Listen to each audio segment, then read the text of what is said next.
Assalamualaikum warahmatullahi ta'ala wabarakatuh. Salam sejahtera untuk kita semua.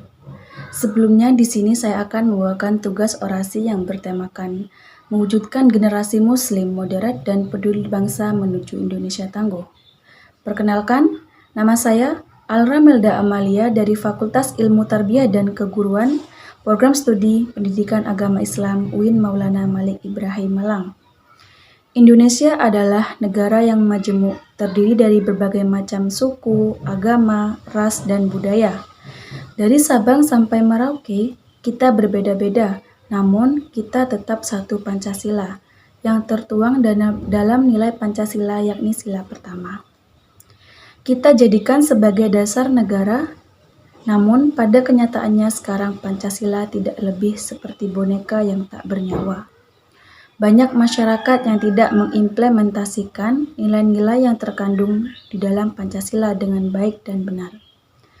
Lagi, akhir-akhir ini kita dikagetkan dengan berbagai macam persoalan yang terjadi di negeri kita. Banyak masyarakat yang terbelah karena golongan, yang sehingga ini mengindikasikan terjadinya sebuah disintegrasi tidak bersatunya masyarakat yang ada di negeri ini. Kita telah mengalami sebuah kemunduran atau yang disebut juga dengan kalimat degradasi. Dan ini sungguh bertentangan dengan nilai yang terkandung di dalam Pancasila, yakni sila ketiga, yang mengatakan kesatuan Indonesia sungguh ironis memang yang terjadi dikalau saja para pahlawan yang dulu telah berjuang untuk kemerdekaan Indonesia. Melihat kondisi Indonesia yang sekarang, barangkali dia akan menangis atau barangkali dia akan bersedih. Lantas mengapa? Karena negara kita sekarang telah mengalami sebuah yang namanya degradasi atau kemunduran. Lantas, siapakah yang harus merubah negara kita menjadi lebih baik lagi? Tentulah seorang pemuda yang sangat dibutuhkan dan sangat diperlukan di sini. Pemuda merupakan manifestasi bangsa pemuda, merupakan kelanjutan daripada bangsa ini. Kedepannya, kalau kita ingin tahu bagaimana kondisi yang sebenarnya suatu negara ini, maka lihatlah anak mudanya.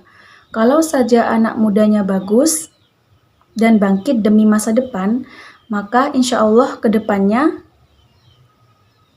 negara akan berjalan dengan baik demi sebaiknya. Namun sebaliknya, kalau saja anak mudanya tidak baik, maka kedepannya negara dan bangsa juga akan terjerumus ke jalan yang tidak benar. Itu tidak sangat dibutuhkan, tidak sangat diperlukan dalam negara Indonesia ini. Karena negara kan akan maju ke depannya kan ya. Tak heran bila Soekarno-Hatta pernah berkata, "Berikan aku 1000 kekayaan, maka akan kucabut Semeru, dan berikan aku 10 pemuda, niscaya akan kuguncangkan dunia ini." Itulah yang Soekarno-Hatta katakan. Seperti dengan dasar dia yakin terhadap seorang pemuda merupakan agent of change.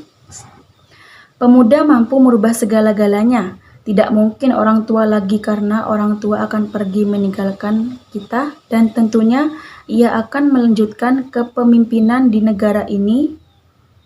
Tentu, itu adalah seorang pemuda.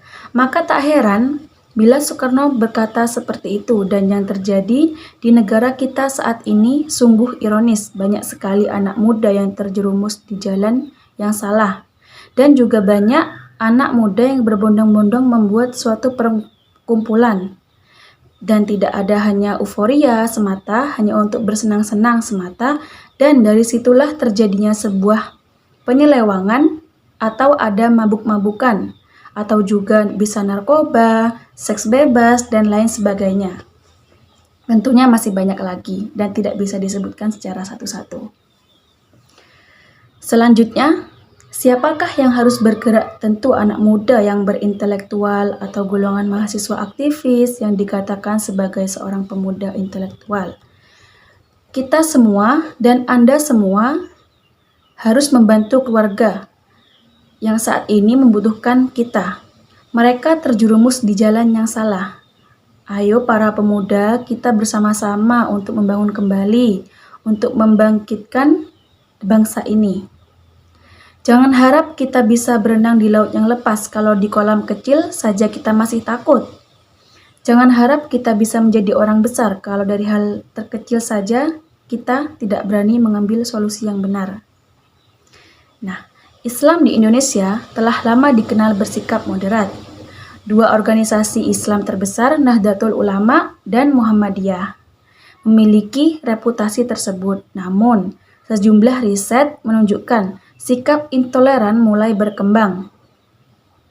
Ma'arif Institute mengatakan intoleransi adalah tahap pertama menuju radikalisme dan terorisme. Sementara itu, kelompok sipil terus menebar nilai-nilai keberagaman di sekolah. Penanaman nilai moderat itu sangat penting dalam proses pembelajaran, ujar Mulyani Herman dan komunitas literasi Infinity. Jangan sampai pelajaran agama Islam hanya menyampaikan materi, namun gagal mencetak akhlak baik. Itulah materi orasi yang bisa saya sampaikan. Kurang lebihnya, mohon maaf. Wassalamualaikum warahmatullahi wabarakatuh.